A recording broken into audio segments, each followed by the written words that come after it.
So now let's go on to the fun subject, and I'm gonna flip. This is just to give a small taste of Apple. I'm not going to go into all the Apple stuff that's going on, but I thought we'd hit one more thing, which is obviously a reference to Apple. Thought we'd just dig into it a little bit. I'm not, people think I'm being overly critical of it, and I always like to say my blog is all about telling you all the stuff the marketing people aren't telling you.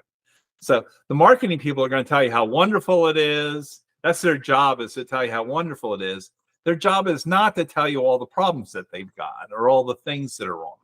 So my kind of blog picks up where the marketing department leaves off.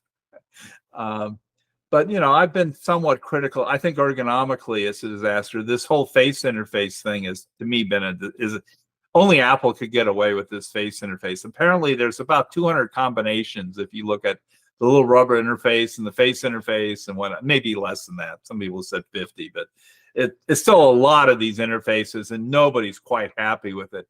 And if you think about it, the difference is how thick this part is, how distance it is.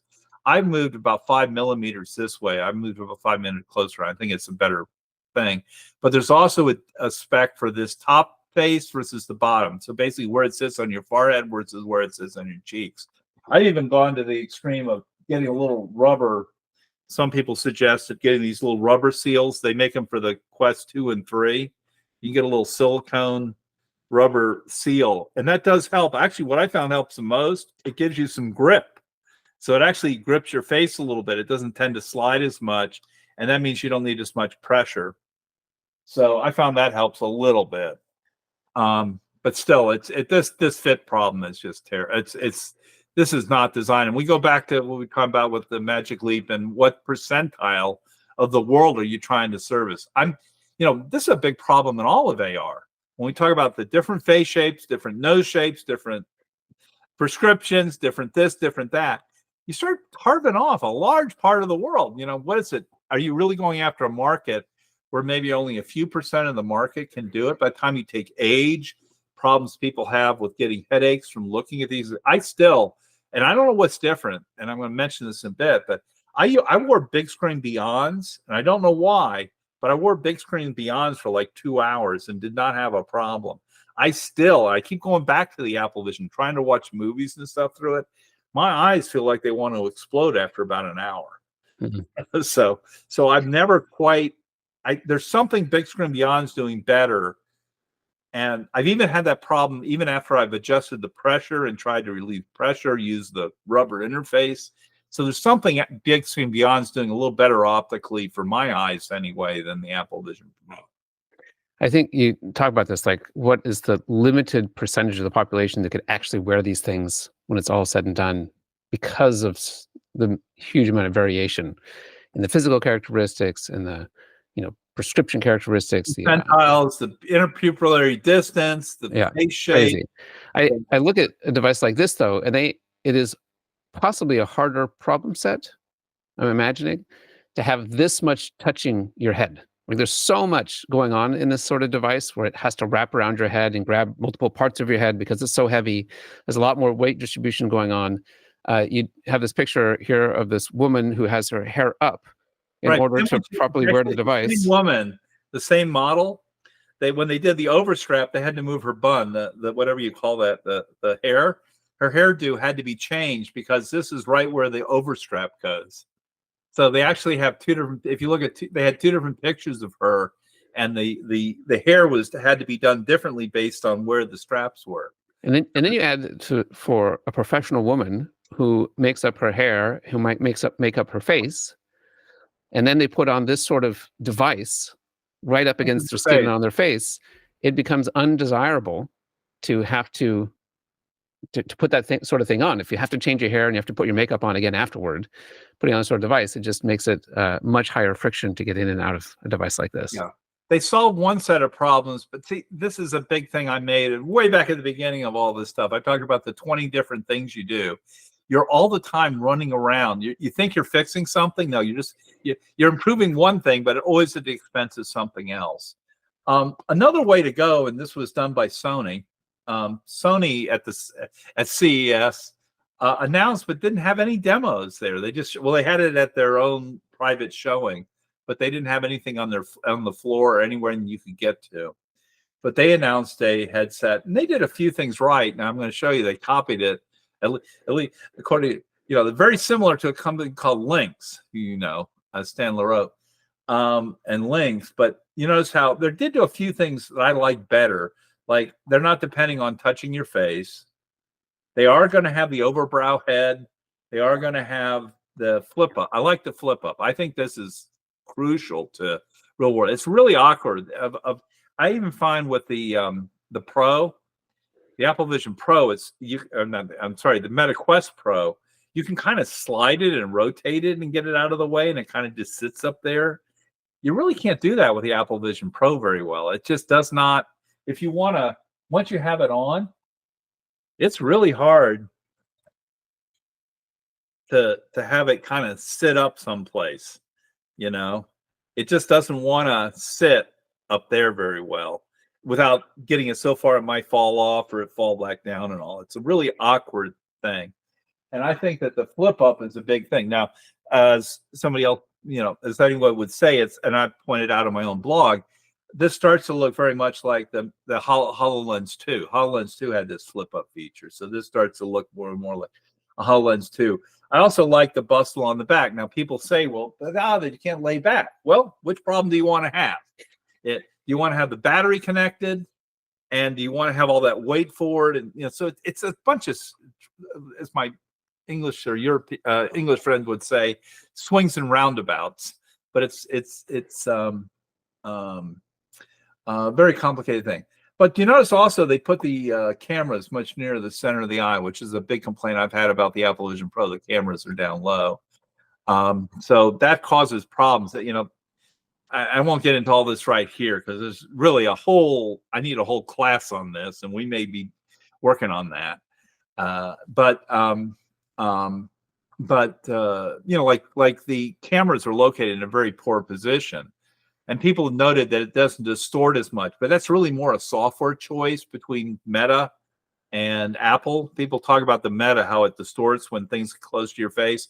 What Apple's allowed, it seems to have done, is said instead of actually being what we call perspective correct, i.e., as your hands get very near your face, the perspective correct gets very non-perspective correct. And matter of fact, if you look through the thing and try to touch your nose, you'll end up hitting your lip. In other words, if you try to track your eye in instead of touching your nose, you'll come down here because the cameras are down here. So as it gets very, very close, it allows for more and more error. So it's not too good at the close-up stuff in terms of accuracy. The perspective, it's okay on the far because there's not very much distance when you get far away. But they allow the error in perspective to get very bad as you get very close to the face. And that's partly because they got the cameras down here. If they had the cameras up here, the error would be much less. And you see where they've located the pass-through cameras on the Sony. I just saw at AR, VR, MR, back to that theme, Lynx this is actually from a Lynx slide, and they made the comparison saying, funny, this looks an awful lot like something we did. So it really does. Yeah. It's amazingly close how they placed everything with the flip up, with the thing. Also being thin, by the way, a point that Lynx made is when you're talking about this disparity between the cameras, I think they're doing very little processing. They're relying on the fact their cameras are pretty well centered. There's also an issue of parallax. If you think about it, the thicker you make the headset, the more you get distortion. Now, interestingly enough, Lynx was working with a company called Limbac, a company out of Spain. Well, they're working on this callitropic optics, and unfortunately for them, Limbac was bought by Apple in 2022, and I wrote an article about that. I'm not a fan of this optics, by the way. Turns out Limbac was also working on some advanced pancakes, and I think that's why they were bought. They're considered a very innovative optics house. I think this is the case where innovation was not a very good idea because, and I've written articles about this, that this type of optic, you give up a lot of resolution. It does the exact wrong thing for resolution. When you look at what this does, you give up about half your resolution or more, and you get a very weird thing. And worst case, and you actually get the The worst thing is the way this thing folds, because this is where your eye's looking into it. You get this fold right in the center of the image. So I'm not a fan of this optics. Turns out they're working with another company I've written about, and actually Hypervision. And I'm going to talk. They did some articles and stuff on pancake optics, and I pointed to some of their work. But they've announced that they're now working with Lynx. I assume it's going to be on some kind of pancake. They've got a really super innovative. This is actually a dual pancake that Lynx developed. They've got two sets of pancake lenses blended into one. I don't know how they do this, but it works much better than their old. They were last year and the year before they were using Fresnel lenses. So they had two sets of Fresnel lenses folded together. Well, now they've got a way of folding together two sets of pancake optics. They also can do very, very wide, though, a single pancake that gives a very wide field of view. And I assume that's what my guess is, that's where Lynx is going to go. I mentioned big screen beyond. There's advantages in being small and light. So big screen beyond went to the extreme. Now we should note that they don't have any processing up here. There's no CPU, no nothing. This is the extreme. They're assuming an external computer. One thing that company impressed me, though, they say that they're actually cash flow positive. That's amazing as a company. They know their audience real well. Their audience is basically video game aficionados. So they're going for a very select audience. They're not trying for the whole world to market. They print a custom interface per person. And they actually, my understanding, they had me do the thing with my camera. They actually produced two of these. I think they decided, they looked at it, and I think they look at computer models, and there's a little bit of artistic interpolation. Because there's actually a good bit of asymmetry in faces, it turns out, and that's something else that you can't do with all the Apple marks and all. This is my first use of the Apple Vision and the marks I got, and then I think this is from Linus Tech Tips. I think this was not an accident that he popped it off, and you could see his face has his ring of red marks too. I just can't see this as a long-term proposition. Did you find that the big screen beyond with the custom printed interface was more comfortable and left you with fewer marks on your face? Yes, but I'm not a fan of it touching. What it does do is it touches your face. It's like it's like a gel. And yeah, it touches you all over. The one thing I will say was when you take it off, but I wore it for 2 hours straight, right off the bat. I had none of the eye soreness that I get with the Apple Vision Pro. I don't know what's causing that. They said part of it may be pressure on your forehead. They think that's part of the reason, but I think it may be also something optical. Because I like I say, I put this little rubber housing on mine, and it definitely reduces the pressure, but my eyes still I think it's better because I think part of it's the pressure on your forehead, but part of it's I think something optical. I can't believe it. I saw this in, I think it was MIT Tech something or other. One of the tech reports said that the Apple Vision Pro had 5,000 nits and was 20 times brighter than a MetaQuest 3. Not true at all. Apple Vision, I've measured them. I've looked at them with my eye. I've measured them. It's maybe 5% brighter than a MetaQuest 3. And but it's about 20% dimmer than a MetaQuest Pro. The MetaQuest Pro is actually brighter than the Apple Vision Pro by a little bit. The contrast ratio, if you do a classic ANSI test or a real test of stuff, it's not that much bright. The contrast is not that much better. And what I say is that the optics are dominating the contrast level. It's really more a matter of optics. A lot of complaints about reflections with the AVP, particularly when watching movies, and I see that. You kind of get rings, and you can kind of feel this kind of glow coming around you. I'm trying to isolate it. The Apple Vision Pro has about 44 pixels per degree in the center and about a 35 pixel per degree average. In other words, and I'll show this in a bit, but the way their optics distorts, their optics are actually nonlinear. And basically all VR headsets that I've seen are all they're all higher resolution in the center. They all kind of stretch the pixels out as you go away from the center. Some people, the marketing people, call that a fixed foveation. But anyway, I would say the center area is about 20 20/30 vision. And then when you do pass through, so 20/20 is considered normal, actually really good vision is like up to 20/10, but 20/20 is considered good human vision. I'd say it's about 20/30. Looking at eye charts, virtual eye chart, I'm looking at about 20/30 vision for the center area only, of course, and about 20/35 to 20/40 for the camera pass through with a well lit chart. I'm calling it about 20. So it's definitely worse with camera pass through. You're lower resolution, but the resolution is not just phenomenal in the headset.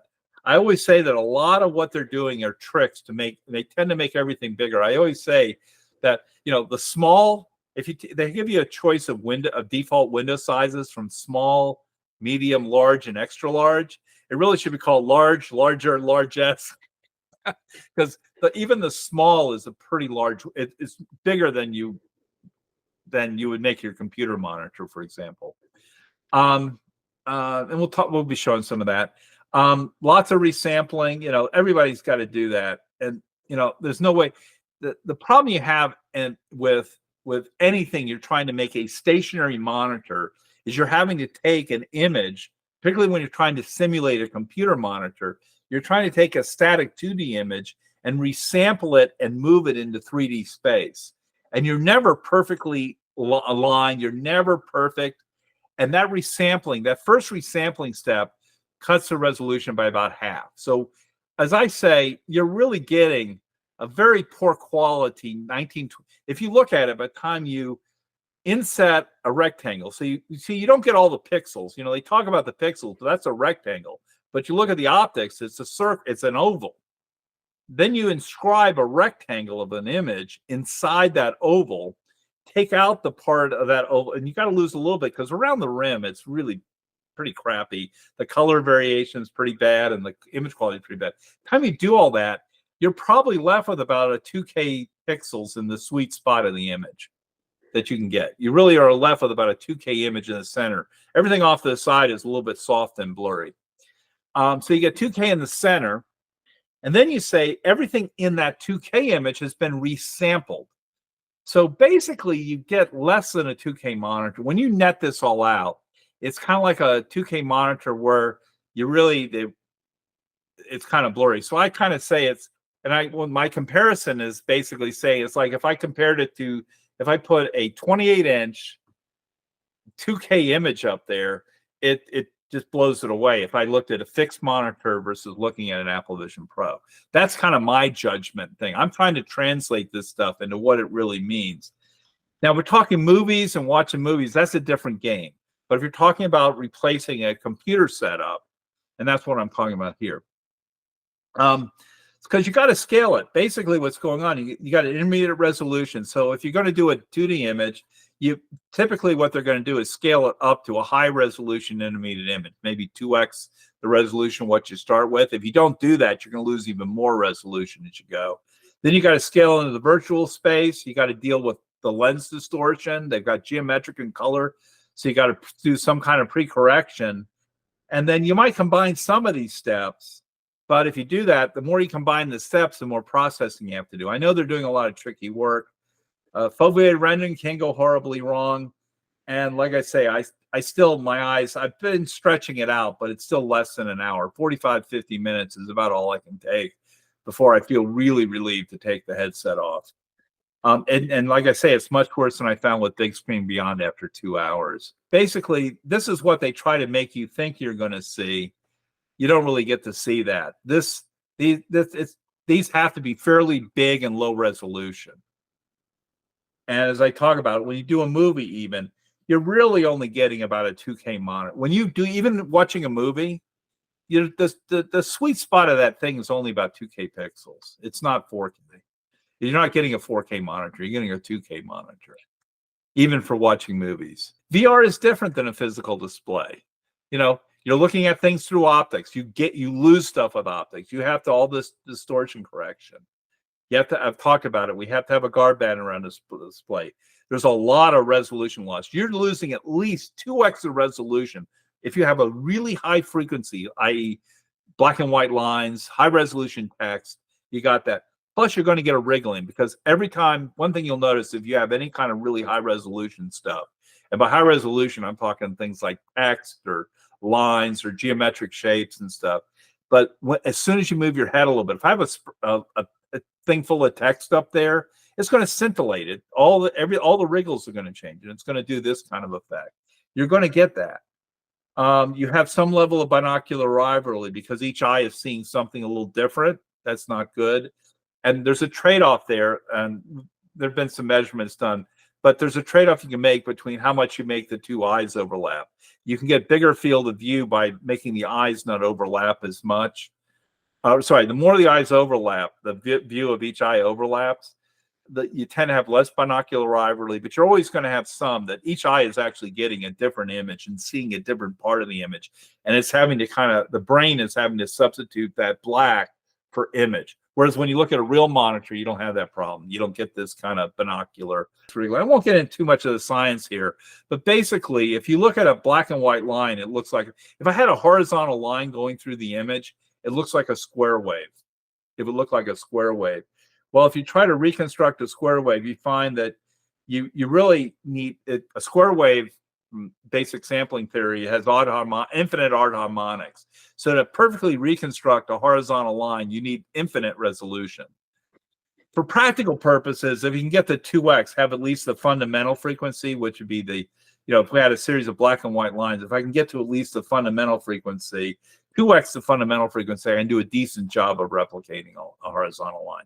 So you really need about double the resolution or more of the Apple Vision Pro just to replicate the resolution of a monitor of half that resolution. So really to replicate with good fidelity, a 2K monitor, they need an 8K display, not a 4K display, to do a good job of replicating a 2K monitor in the center of the field of view. When you net this all out to make something that would look, you'd say that looks as good as my 2K monitor, you need about 8K, not 4K. And I did a lot of this on my blog, so I won't spend a lot of time here, but the basic idea is that basically if you take a pixels in a physical monitor and you're trying to move it into the 3D space, well, you can do a centroid, but then every time you make any kind of movement, it jumps around. You can try to average it. That doesn't work too well. Most people are going to do is do a low pass filtering, which is a blurring of the theoretical pixel location, and then do an average of that to then filter it into the thing. You'll still get some wiggling, but you don't get as much of this stuff. And this is basically what you have to do, is because those pixels in the original image are not going to land. They're always going to land between pixel boundaries, and tends to be the more you filter it, the softer and blurrier you filter it, the less wriggling and the less scintillation you get, but the less resolution you get through. So there's always this balancing trade-off in sampling between resolution and soft. This is from my article that's online, so I'm not going to spend a lot of time here, but the big thing is, this is the actual image that's the Apple Vision Pro. This is come from iFixit and their teardown. They took off the optics and put it through. Well, they gave me that optics, so I have the optical element, and this is sitting on top of a laptop, and I put a what they call a polarizer with a quarter wave plate, so-called circular polarizer. So this is actually what the Apple Vision Pro is doing. This is what the optics do. So you take this and pass it through that, and you get almost a straight line. But this means that many pixels in this domain, like prickly up, as you get away from the center, you're stretching pixels over, you're taking one pixel and stretching it over multiple equivalent pixels in the center of the thing. This is, and you notice even towards the center of the image, you're still having to scale and correct for distortion. All this correction and stuff all this is doing is beating up and softening the image. This is an actual AVP picture through the optics. You do get some reddish hue, and you do get some greenish or cyan on the outside. If you move your head around, they're definitely correcting for color. You can see it as you move your head around or move your eyes, just move your eyes around. You'll see this kind of reddish region move around. Now, this is a little exaggerated. The camera's exaggerating a little bit here, but you can definitely, when you move your head around, you can see the color. If you take a look at what's supposed to be pure white, you will see it move around. Now the eye tracking will do a little different here. What the eye tracking is going to do is, if you look over here, it will start changing this. Like I've done things where I've tricked the thing and the eye tracking gets confused. And so you see the foveated region move around, you'll see colors flip around and everything. It does a lot of weird stuff if it can't track your eyes, because it's trying to guess where your eye is located.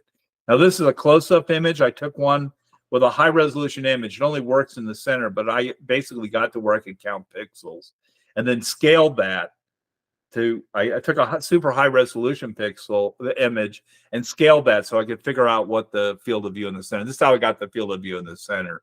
As I started with a high-resolution image, scaled it to the lower resolution image of the entire field, and then I was able to back that all out to figure out. That's how I got to about the 44.4 pixels per degree.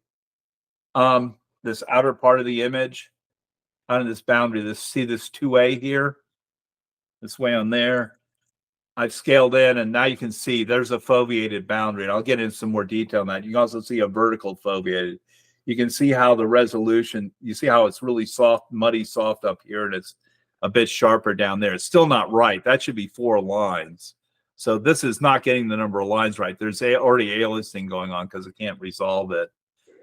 Something we have found, and this like I showed earlier, is this is actually I found that in different modes, the AVP renders differently, and it does the foveation, how extreme the foveated viewing rendering goes, changes based on the way in which you do it. This was displayed directly from, I downloaded Excel, ran Excel natively, so I was running from a native display list, and it was the most extreme. It seems to really go crazy trying to foveate this. So you can kind of see, you can kind of see the foveated boundary here. You can kind of see how it, and one thing I think screwed up, because I could see this with my own eyes. I didn't have to, this is a camera feed capture off of the Apple Vision, but you'll notice that this is actually dimmer than it is in the center. So they didn't maintain average intensity. It gets brighter in the center and the outside, and you can see this with your eye. So I consider this a fail. If I could see it with my eye, this is not a camera trick. This is actually, it fails with the eye. Now, and here, this is almost a whole image. And what I did here is I put up a real high resolution checkerboard. This has got like, I think 3 white pixels and 1 black line between it. So it's like a square, 3 by 3 pixels in the center with a black line going around it.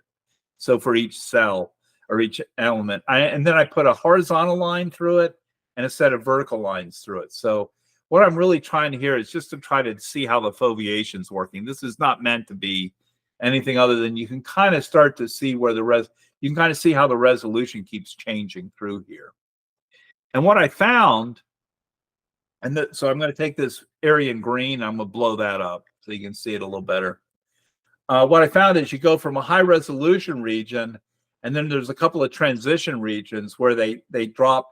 You can kind of, and you can see it almost in this horizontal line real well. You can see how the resolution drops in a series of stages through the outside. And finally, at the very outside, it just falls off a cliff in resolution. So it's actually, there's a dominant area towards the center of the screen. There's kind of this region kind of up to here where there's a high resolution region. And then it's not exactly all or nothing. They drop the resolution through a series of stages. Let's not talk too much here. The one thing that's interesting is the Apple Vision Pro's optics is much more aggressive. They're doing a lot of the same physics. And I do, by the way, Hypervision has done a really nice study on it. So I do want to mention them. They've done a nice study on how the optics work, and they've done an analysis, because they're optics guys, and they've done a detailed analysis of their stuff.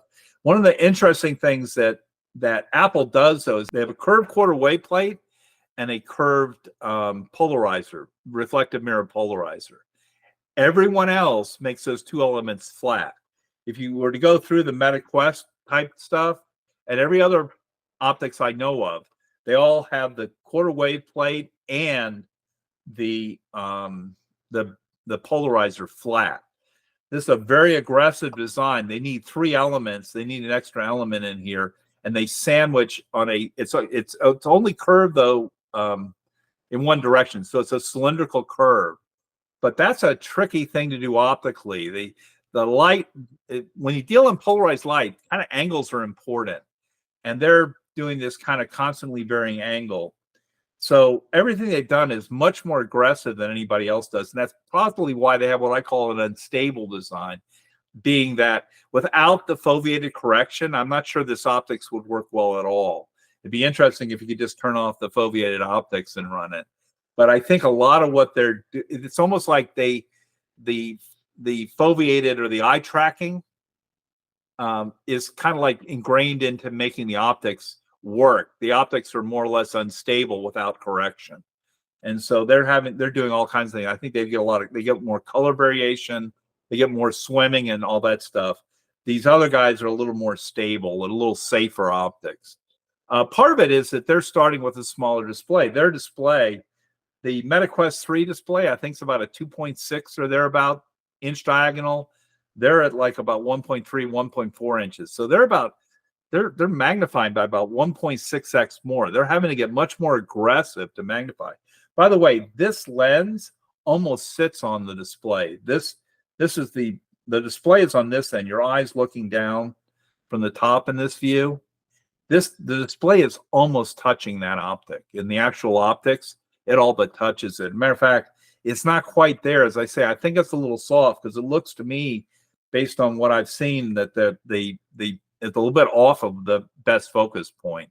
That's why I say the optics are a little soft. One other thing I've noted is that you do see this kind of pink region. Now, this is taken through a camera, and you may not notice it here much. I've got this very well aligned and all in the sweet spot, but this actually a little pink. Over down here, I've exaggerated the color, but I did it the same exaggeration of color for the Quest 3, and you notice the colors don't shift a whole bunch. But I was just trying to exaggerate here to show you that this definitely has a pink look. You can see it when you mostly notice it when you move your head. If you're looking at a white display and move your head around or move your eyes around, you'll see this pink region moving around.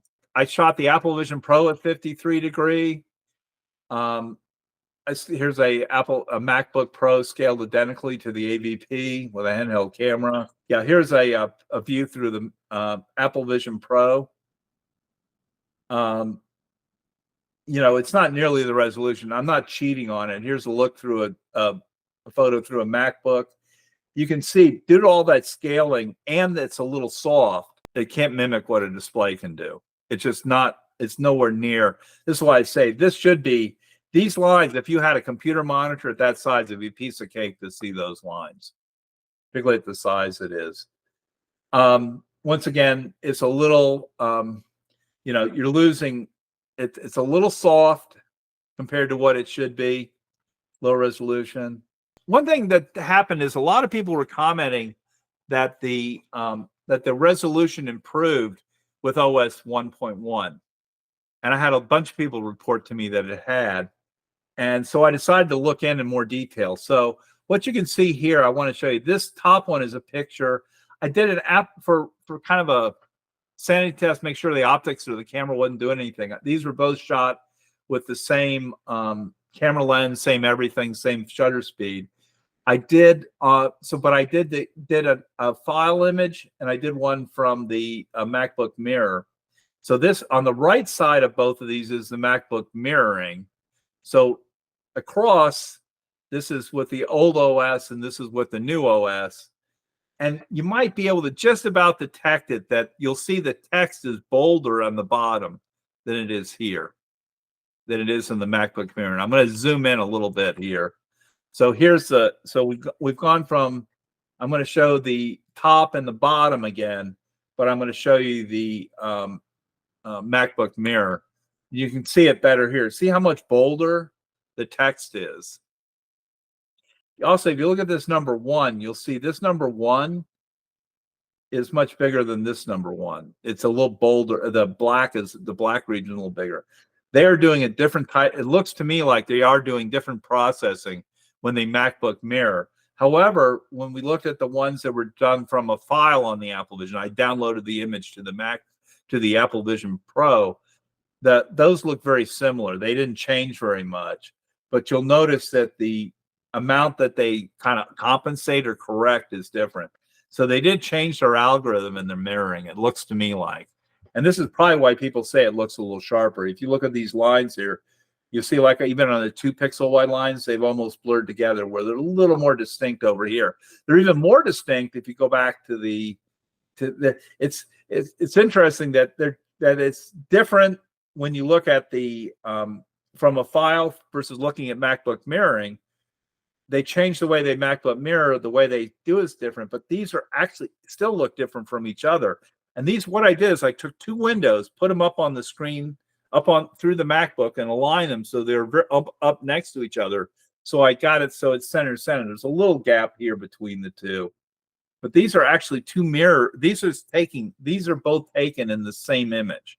That's one image where I just took the 2 windows and put them up next to each other for this comparison.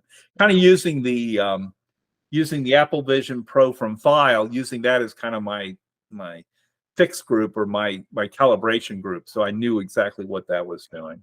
Steve Mann, many years ago, 2013, talked about one of the things is even a slight misalignment may seem unimportant at the time, but it produced some strange and unpleasant results.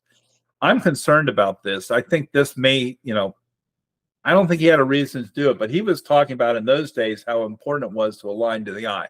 Now, both Apple and Meta are doing some level of software trying to do that. Meta, as I said before, they get really wobbly when they do it. Apple less so. I'm still a little wondering whether I'm a little bit worried about that idea from a long-term use perspective of having the cameras not located well. Depends on what you're doing. If you're not really doing a lot of looking through it all the time, you're not really using it that way, just for, if it's just to find your mouse or your mug or whatever, then I don't think it's a big problem. I don't think it'll be a big problem. But if you were to use this as a regular basis, where this is your main, this is the way I'm going to see the world, I'd be more concerned. Yeah, I just want to comment that he puts in his quote there that there's long-term effects. The brain is incredibly adaptive to where the data is coming in. The brain will adjust, like, oh, the camera now is at my nose or it's at my ear, and you'll learn to move through the world in that way. And then you take that device off. Your brain will start doing the transition for you. Like the famous experiment that I learned in school was talk about rose-colored glasses. They say if you wear rose-colored glasses, like reddish glasses, for long enough, if you just wear them day and night, you wear it round the clock, you put them in, you'll find that when you start looking at white objects, they'll start looking white again.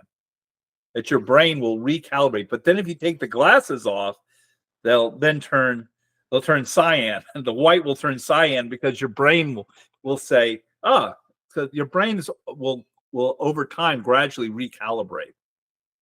So yeah, and I'm a little bit worried about that. Now, once again, that's only if you're going to use this. Like if this is the way you're going to look at the world, like you're really using that is your way of looking. And everybody say it gives you about 20/35, a little worse in dark. In dim light, maybe it's down to 20/50 or worse. So it does give you kind of bad vision. It gives you kind of blurry vision. See, this is the point I was making. These guys, the camera location, this is actually taken from some stuff Meta put out. That when I think they put this out knowing what was coming, because this is taken from SIGGRAPH 2023 by Meta from their Flamera work. It's not a good idea to put the eye location down. They really are putting it in a bad location. I did this on my blog, compared the MetaQuest 3 to the Apple Vision Pro, and I made the statement that the Apple Vision Pro looked blurry. And I've demonstrated side by side where it's amazing. If you take you have to, like I say, you do this thing where you think, well, everyone says, well, the Apple Vision Pro is perfectly sharp. No, it's not. It's definitely a little soft. What's really dramatic, if you take the Apple Vision Pro off and put on the MetaQuest 3, you feel the sharpness. You can just feel it sharper. Now you see more screen door effect, and that's a different trade-off. You might see the screen door effect worse. And that screen door effect is kind of like noise. You can look at the screen door effect as being almost like noise in the image. And so it's distracting. And what's interesting is when you look at something where you really want to see detail, you'd almost rather have it be sharper. If you look at something like a photograph, you probably like that screen door to go away. So there's really no happy medium. There's no free lunch. You can say, well, let's blur it. Well, if you blur it, you're not going to make the natural images, because natural images don't have high frequency edges. The real world doesn't go from black to white instantly. What goes from black to white instantly are computer things. Man-made things tend to go very sharp edges. Natural world, you know, flowers to everything else you look at in the world, even things that are man-made, oftentimes when you look at it, are not going to be a super sharp edge. So if you soften it enough to make the natural world look good, you'll tend to start making the synthetic world, or things like text and graphics and lines, look a little blurry. There's no perfect compromise in that. Fairly obvious to me, and I've had other feedback from other optics people, that definitely the Apple Vision Pro optics are a little soft. And I think that may be on purpose, because that's why people don't see things like screen doors and all. People have talked about, oh, I don't see the screen door, therefore it must be high resolution. What is it? What do you call it? That's not logically true. It's just because you don't see the screen door does not mean it's high. It's sharp, or does not mean it's high resolution. It doesn't. Resolution and seeing the screen door, you can make a screen door disappear by blurring the image. So just because it's you don't see screen door does not mean it's necessarily high resolution. Now it turns out the Apple Vision Pro is higher resolution than the Meta Quest 3 and Meta Quest Pro. It's got more pixels. So when you look at a photograph, yes, it kind of has more detail in it, but it's not necessarily sharper, because sharper is contrast and an edge. And actually the Meta Quest 3 is actually sharper than the Apple Vision Pro, which is nobody. I got all kinds of people disagreeing with me that, but I've produced my evidence and I've produced it on the blog. So anyway, that's about it for this. This is really kind of a really quick look at it. Closing thought from you on, did Apple move the needle? That's a loaded question. It's certainly open. It's got people looking at it. I mean, what are you trying to? If you're trying to replace the phone, no. It's not going to replace. It's gone nowhere to replacing the phone. I think I got some people on my site. I mean, like days after the Apple Vision Pro, see, you're wrong. You know, I'm like, I say, wait, we're in the wild enthusiasm stage still. Apple's got a lot of push and pull. I mean, they got a fan base. They got that. But I think you're going to see a lot of the so-called normies, or normal people are going to find out. We're going to find out what percentage of the population. You're probably looking at, it's a little bit like VR. You go to a VR guy. You go to Brad Lynch. Sadly, it's Bradley. I mean, he's really into VR, and his fans and stuff are really into VR. I mean, Meta sold like 10 million of the Meta Quest 2. So when you're talking 10 million units, yeah, they could probably get there. They could lower their costs, and stuff like that.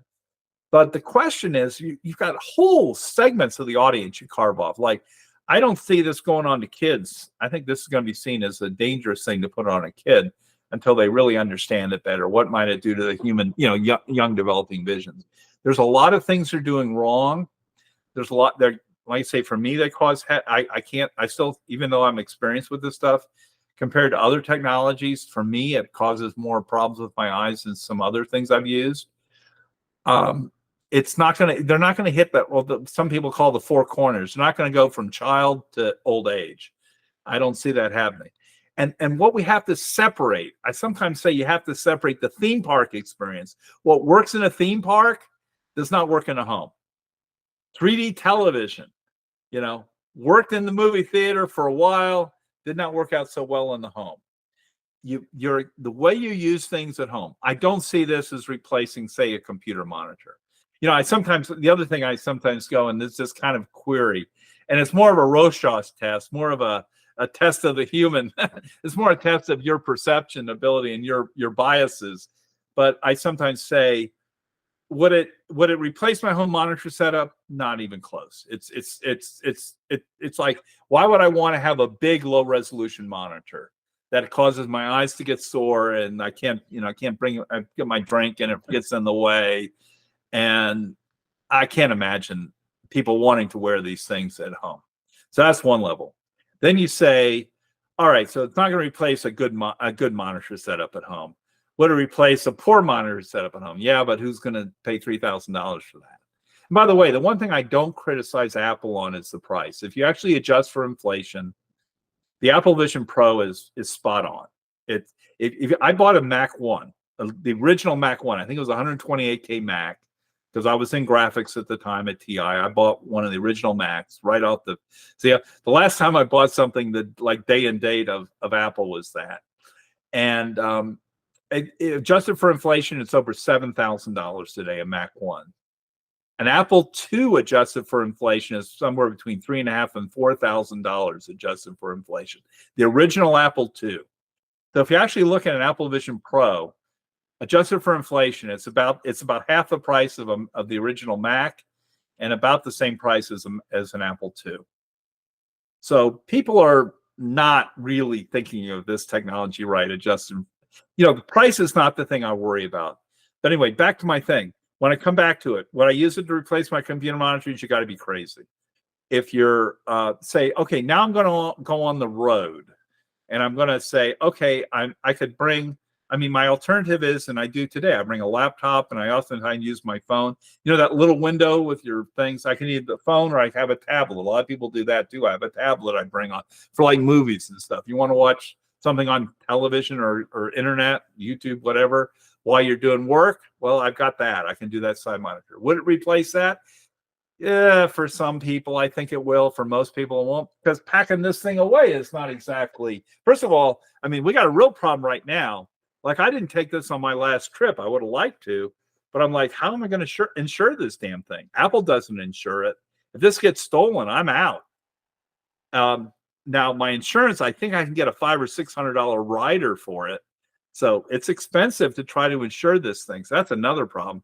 But, it does break down, and particularly if you take the earpieces off. But it's something that's kind of fragile. This does not fit the way that it's more bulky than, say, even a tablet or something like that. Tablet's nice and flat, slips in there. I can put that in a lot of places. It's fairly durable. I'm bouncing around in luggage and whatnot. This, you got to protect more. You got to put in a padded thing and all that. So it's not really as portable, but I think there'll be some people who will take it on. What everyone comes back to is watching movies. As a 3D movie experience, yeah, if you want to watch it by yourself, Linus Tech Tips has a nice thing about how, he did a nice thing where he said, yeah, it's kind of nice. I get $3,500 if I want to watch a movie totally by myself. It's one way. And yeah, you'll see a few people say, oh, I'll buy one for me and my wife and my kids. Okay, that's a lot of money to watch a movie where I could buy a television. I would not personally rather see a movie on this than a high quality. I've got a OLED television, 65, 70-inch OLED TV. So I wouldn't choose that for most things. It's very good for doing 3D, but how much do you really want to do 3D? Most movies really don't benefit that much from 3D in terms of image and everything. I don't think I would for most movie experience. Now that will differ though. It is, if you're looking at a 3D movie experience, it will beat a movie theater, because movie theaters compromise a lot to get the 3D movie to each eye. A lot of compromises you got to make. Typically they're doing circular polarization. You got to wear glasses. You get problems with that. It's not perfect. But they do normally what they do is they have two different circular polarizers for each eye. It's the most common method. You lose a lot of brightness. You're blocking like 80% of the light. Only about 20% of the light makes it through. So you don't get very good brightness, dynamic range. Really, a movie theater 3D experience is not very good on a pure technical basis in terms of brightness, color saturation, color capability, everything. It's not a great experience. This is a better, probably 3D movie experience on a pure technical level than you can get in a movie theater. So you could argue for 3D, it's good. But if I didn't have to watch something, if I wasn't trying to watch something for 3D, I'd rather watch it on a computer monitor myself. The other people's mileage may differ. So like I say, you go through this scale of things and say, I think where you're going to get a debatable range is there's some people who say, yeah, I would rather do the headset than having like a couple of devices with me. But I don't think for most people. I think the bigger thing, I just think most people would rather have a laptop and a tablet than say this. And it'd be, cheaper. But once again, that price will change. I think that's even in a long term. Instead of ignoring price, I'm not sure that on a trip I would rather have this than a laptop and say if I needed one, if I wanted one, I can buy a cheap tablet or something as my secondary display. The Apple Newton of the spatial computing era. Maybe. So we'll see what happens. I think we'll see as the wild enthusiasm come down. The thing you've got to do is you've got to get past the dedicated, the Apple people, and the techno geeks and the whatnot. And I think a lot of people have had to feel the peer pressure. See, I don't have that peer pressure of saying, well, I've got to go along with the crowd on it. I think it's going to be I still think it's going to be a bit of a slow slog, but I came in with that attitude. And that's, I think, why people look at me. I'm going to give you a little different angle than everybody else who just wants to be the next Apple guru. So, all right. Well, I guess with that, I think we'll do a wrap up. And all right. Thanks, Carl. Thanks for running through all this. Thanks a bunch. Appreciate it. And thank you for your help. I appreciate it.